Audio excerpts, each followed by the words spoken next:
Hello everyone and welcome back to our podcast. Today I have a question. Why does managing money feel so hard for so many people? It's strange because we all use money every single day. Yet somehow, it always feels like it disappears faster than we expect. One moment you feel fine, and the next, you're wondering where it all went. For most people, the real struggle is not earning money. It's balancing spending and saving in everyday life. Small purchases, habits, and decisions quietly add up over time. And that's what makes money feel like it's slipping through your fingers. In today's episode, we'll break this down step by step. We'll look at where money actually goes, why we tend to overspend without realizing it, and how simple changes can make a big difference. Let's get into it.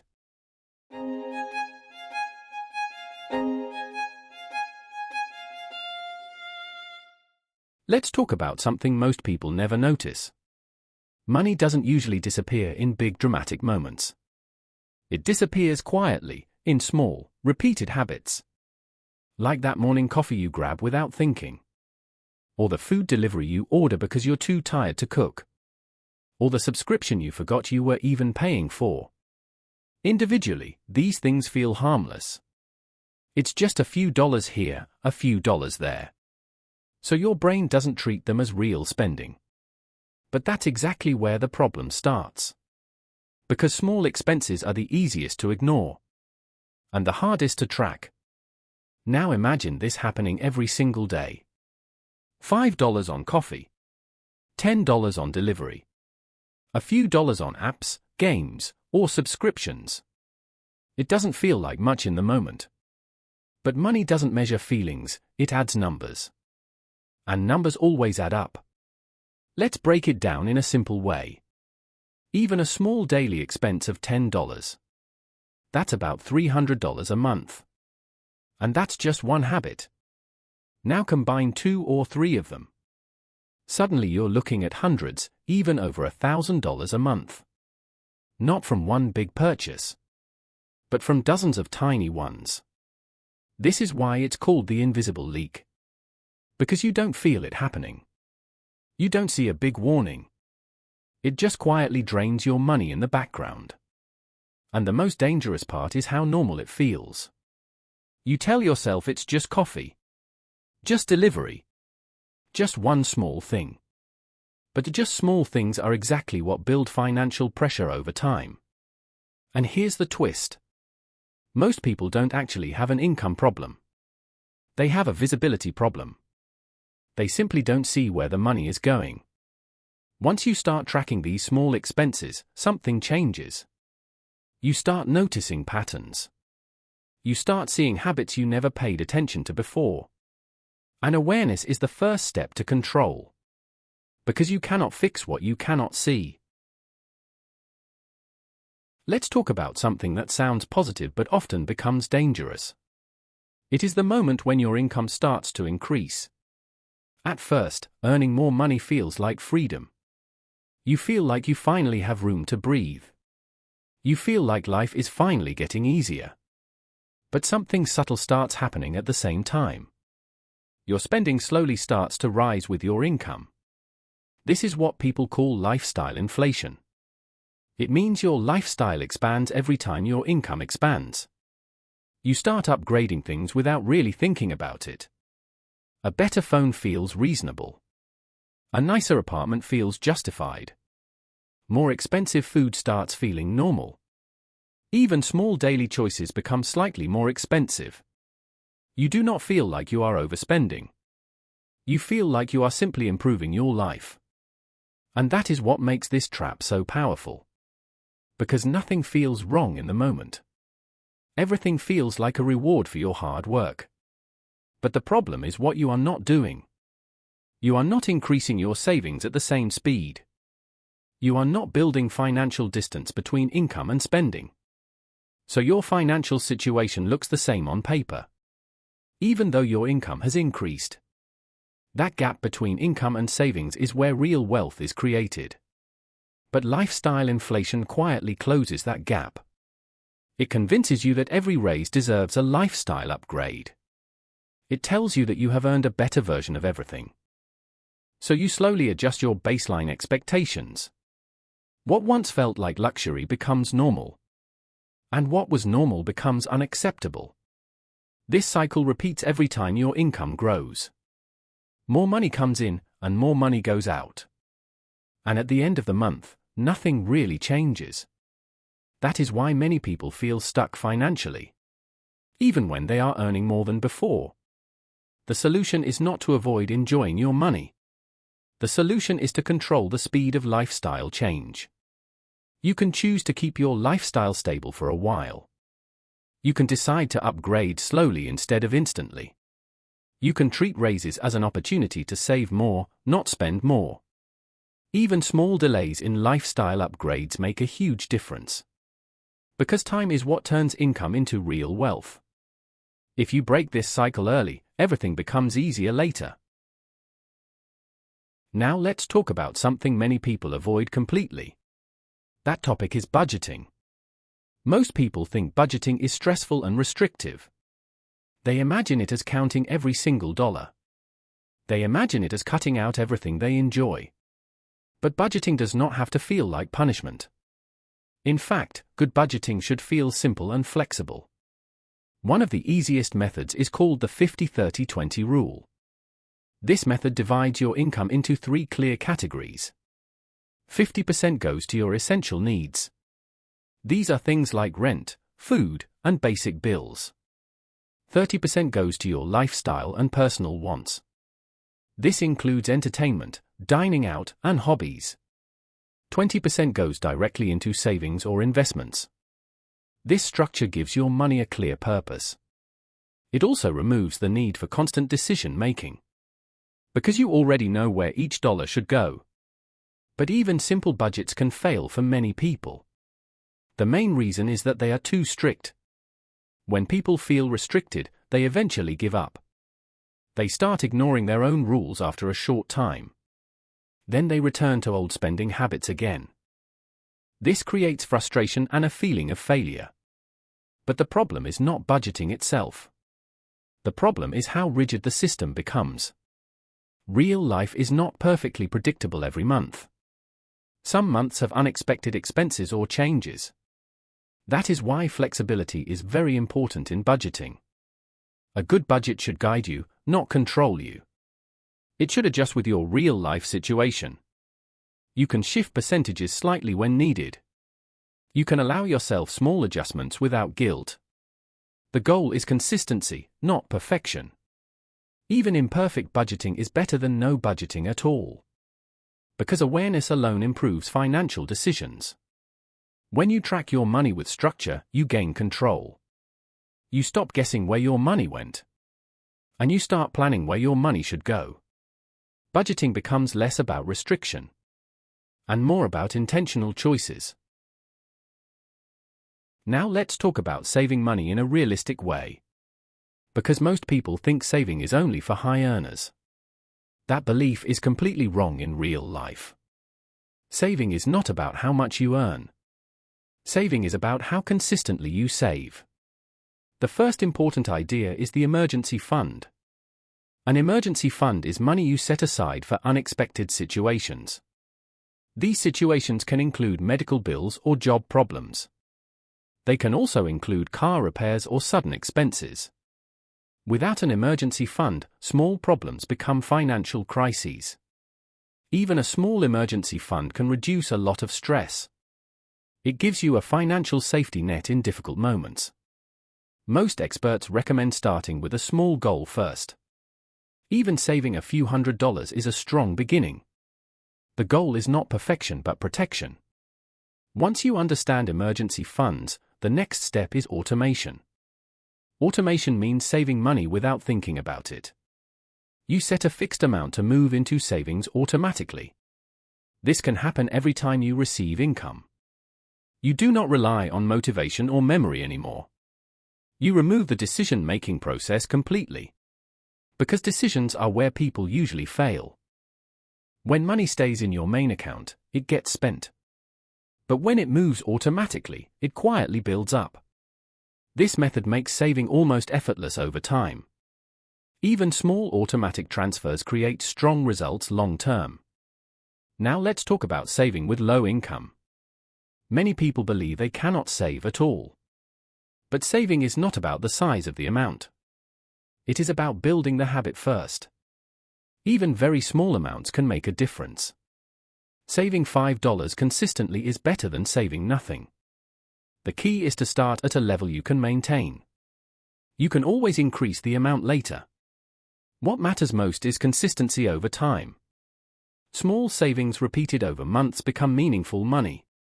Another important idea is separating savings from spending money. This creates a mental barrier between the two. When savings are separate, you are less likely to touch them.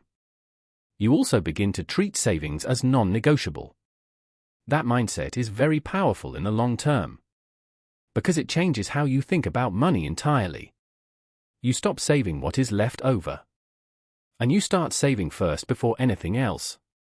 This simple shift changes your financial future significantly. Now let's talk about saving money in a realistic way. Because most people think saving is only for high earners. That belief is completely wrong in real life. Saving is not about how much you earn. Saving is about how consistently you save. The first important idea is the emergency fund. An emergency fund is money you set aside for unexpected situations. These situations can include medical bills or job problems. They can also include car repairs or sudden expenses. Without an emergency fund, small problems become financial crises. Even a small emergency fund can reduce a lot of stress. It gives you a financial safety net in difficult moments. Most experts recommend starting with a small goal first. Even saving a few $100s is a strong beginning. The goal is not perfection but protection. Once you understand emergency funds, the next step is automation. Automation means saving money without thinking about it. You set a fixed amount to move into savings automatically. This can happen every time you receive income. You do not rely on motivation or memory anymore. You remove the decision-making process completely. Because decisions are where people usually fail. When money stays in your main account, it gets spent. But when it moves automatically, it quietly builds up. This method makes saving almost effortless over time. Even small automatic transfers create strong results long term. Now let's talk about saving with low income. Many people believe they cannot save at all. But saving is not about the size of the amount. It is about building the habit first. Even very small amounts can make a difference. Saving $5 consistently is better than saving nothing. The key is to start at a level you can maintain. You can always increase the amount later. What matters most is consistency over time. Small savings repeated over months become meaningful money. Another important idea is separating savings from spending money. This creates a mental barrier between the two. When savings are separate, you are less likely to touch them. You also begin to treat savings as non-negotiable. That mindset is very powerful in the long term, because it changes how you think about money entirely. You stop saving what is left over, and you start saving first before anything else. This simple shift changes your financial future significantly. Now let's talk about something most people never fully notice. Spending money is not always a logical decision. Many purchases are driven by emotions instead of needs. One of the biggest triggers is emotional buying. Emotional buying happens when feelings control your spending choices. Sometimes people buy things when they feel stressed. They want a quick way to feel better instantly. Other times people buy things when they feel bored. Shopping becomes a way to pass time or escape boredom. Even happiness can trigger unnecessary spending decisions. People often reward themselves with things they do not need. This creates a strong emotional connection with spending. The problem is that emotions change very quickly. But money spent during emotions is gone permanently. Another powerful influence is advertising everywhere around us. Ads are designed to grab attention and create desire. They make normal products feel exciting and necessary. Social media makes this even stronger every day. You constantly see people showing upgraded lifestyles online. You see new products, fashion, and experiences repeatedly. This creates comparison without you even realizing it. You start thinking you need similar things to feel happy, even if you were fine before seeing them.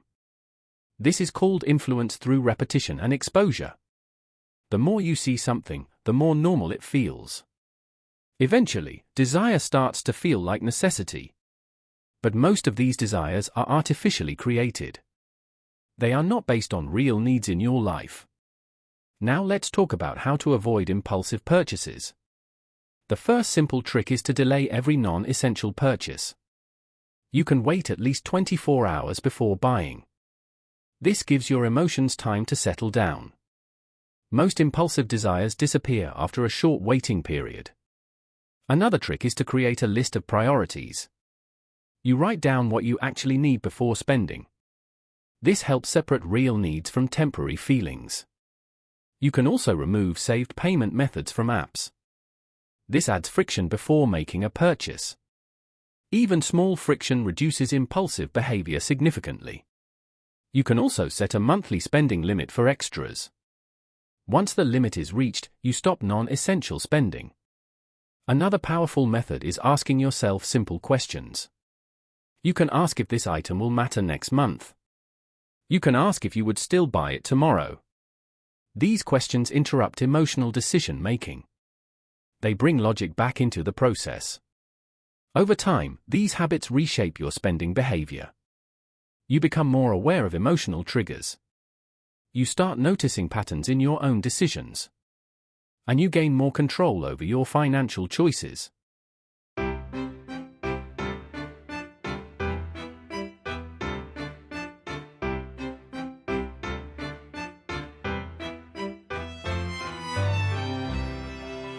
Cinema Talks. Now let's step away from theory and look at a story from real cinema. The movie we are talking about is The Pursuit of Happiness from 2006. This movie is based on a true story of financial struggle and survival. It follows a man who is trying to build a better life for himself and his son.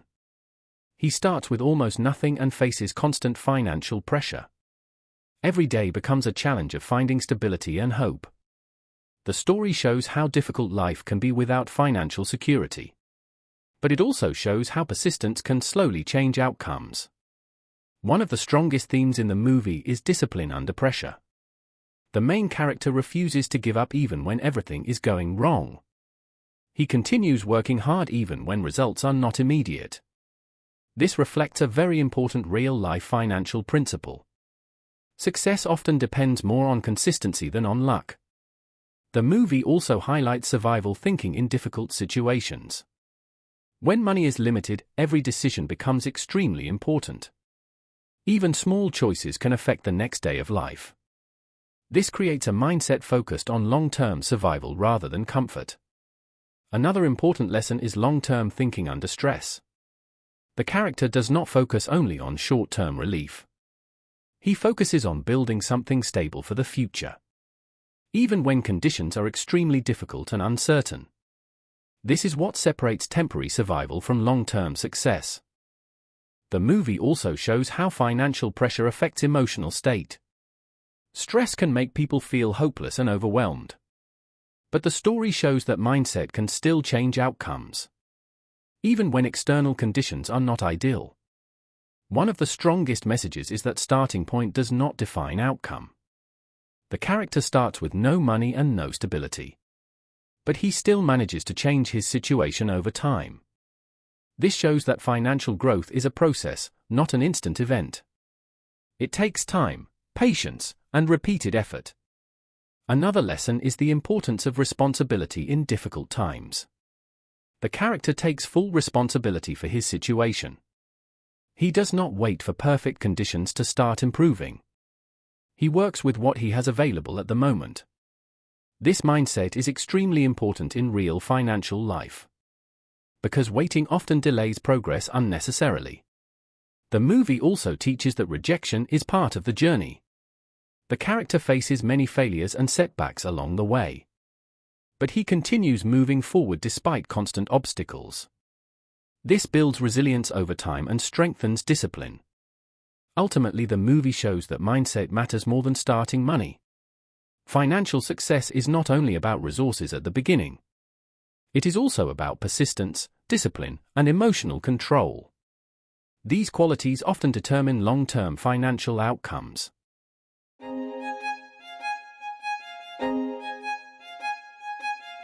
Words of wisdom. Now let's pause for a simple but powerful piece of wisdom. Here is the quote of the episode. Do not save what is left after spending, but spend what is left after saving. This quote is from Warren Buffett. It sounds simple, but it changes how you think about money completely. Most people treat saving as something that happens last. They spend first and save only if something remains. But that approach rarely works in real life, because there is usually nothing left at the end. This is why the quote focuses on priority instead of leftovers. Money management is not about what is left behind. It is about what you choose to do first. When you save first, everything else becomes structured. You stop guessing and start planning your money. This creates a sense of control over your finances. Even small amounts become meaningful when saved consistently. The idea behind this quote is very practical. It removes emotional decision-making from saving money. You do not wait for the perfect moment to save. You make saving a fixed rule in your system. This is what people mean when they say pay yourself first. Paying yourself first means treating savings like a priority bill. It is not optional and not dependent on leftover money. It is part of your financial routine every single time. Once this habit is built, everything else becomes easier. Because your spending adjusts around your savings automatically. Instead of saving what remains, you spend what remains. This small shift creates a major long-term difference. It builds discipline without requiring constant motivation. And discipline is the foundation of financial stability.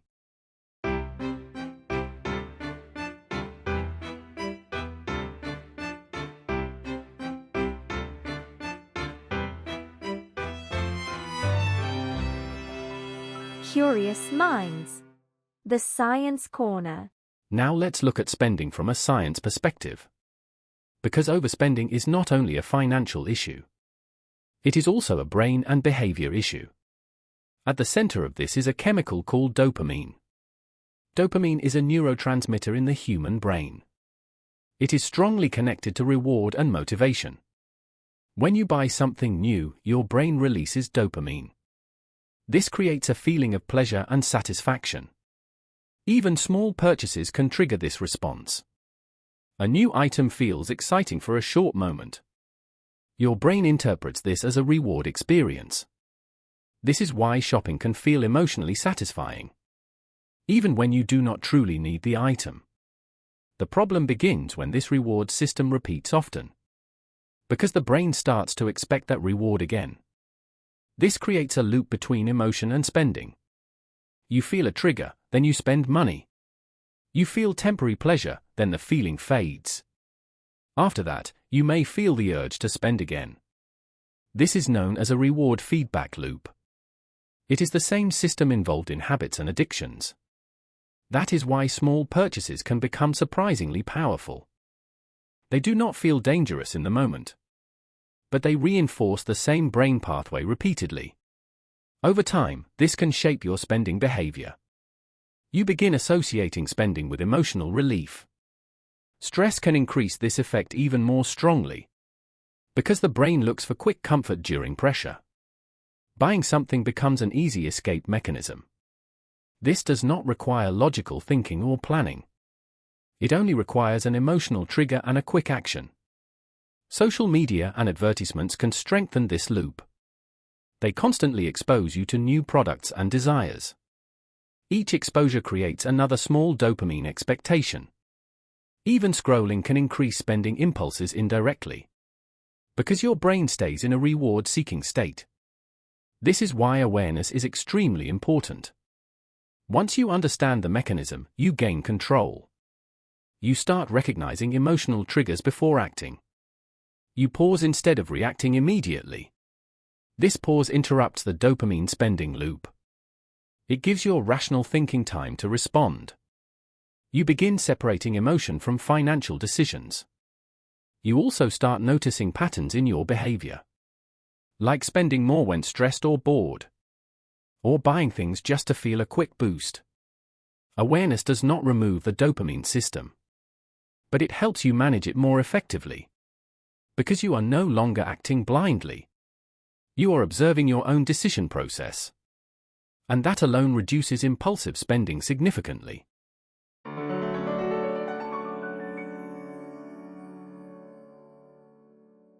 Now let's bring everything together from today's episode. We started by talking about invisible money leaks in daily life. We saw how small expenses slowly add up over time. We also explored how lifestyle inflation grows with income. Then we learned how simple budgeting can create structure and clarity. We discussed saving strategies that actually work in real life. We also looked at how emotions and psychology affect spending behavior. We even explored how dopamine influences financial decisions in the brain. All of these ideas connect to one simple truth. Money problems are usually not caused by one big mistake. They are caused by many small habits repeated over time. That also means small changes can create big results. You do not need a perfect financial system to start improving. You only need one small step in the right direction. So here is a simple action you can take starting today. Track your spending for just one full week. Write down everything you spend money on during that time. Do not judge it or try to fix it immediately. Just observe your real financial behavior honestly. At the end of the week, look for patterns in your spending. You will likely notice things you were not aware of before. You may find unnecessary subscriptions or frequent small purchases. You may also discover emotional spending triggers. This awareness alone can already change your habits. Another simple action is to set a small personal budget. It does not need to be complicated or strict. Just give your money a basic direction for the month. Decide how much goes to needs, wants, and savings. Even a rough plan is better than no plan at all. The goal is not perfection but consistency over time. Because financial growth is built through repetition, not through one-time decisions or sudden changes. Every small step you take adds up over time. Just like the invisible leaks we talked about earlier. But this time you are controlling the direction. You are choosing where your money flows, instead of letting it disappear without awareness. That is the real power of financial control. It starts small, but it grows stronger every day. Thank you for listening to this episode. I hope it helped you see money in a clearer way. And I hope you take at least one small step today. See you in the next episode.